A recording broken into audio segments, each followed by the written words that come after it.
कॅनलवर भेटले गावकरी या तुम्हाला पूर्ण मी ब्लॉग दाखवतो. या शेतकरी मित्राचा जर तुम्हाला ब्लॉग बघायचा असेल तर दणक्यात आपल्या पेजला फॉलो करून टाका. आणि आता मी वावरात चक्राला आलो होतो. भावाच्या ऊसाला मस्त अगदी त्यांनी पाणी दिलं होतं. वल्ल पूर्ण वल्ल झालेला होता ऊस. मग मी म्हणलं आपण पण काल खत टाकलं, याला पाणी लावून देऊ.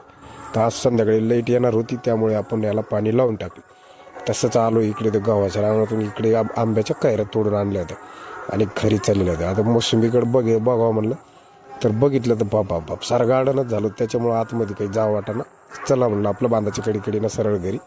इतकं गवत कधी काढायचं, नंतर बघू म्हणलं, याला कट्टर मारू. त्यामुळे सरळ निघालो. पण गवत बघितल्यामुळे जरा गार्डन झाल्यासारखं वाटायला लागलं. त्याच्यामुळे बऱ्याच वेळ बघितलं. मग इकडे डॉगेच भाई आपल्या तळ्यावर जाऊन बसले होते. अरे त्याला म्हणलं तळ्यावर काय करतो भाऊ, तळ्यात जर पडला तर तुला काढायला रात्री कोणी. परत दुसरा डॉगेस पळत आला. मग त्याला पण इकडं बोलवून गेलो त्यांच्याकडं.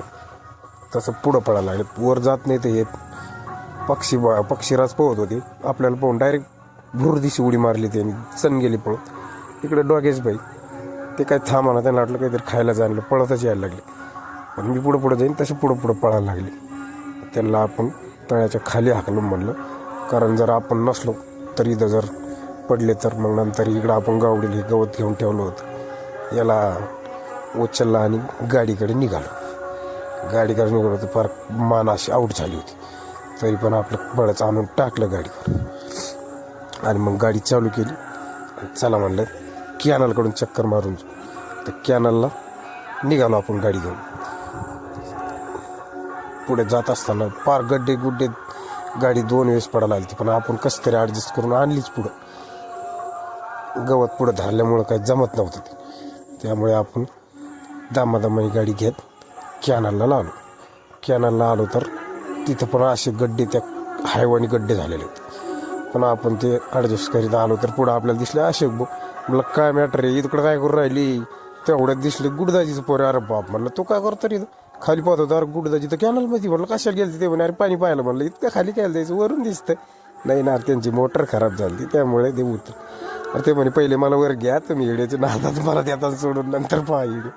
पण आपण त्यांना म्हणलं तसं नाही, व्हिडिओ पण चालू, तुम्हाला पण वर घेतो, टेन्शन घेऊ ना. ते मला म्हणते व्हिडिओ नंतर काढा पण मला वर घे. मग लगेच पुढं आलं तर अशोक म्हणे अरे आमचा पण घे व्हिडिओ परत.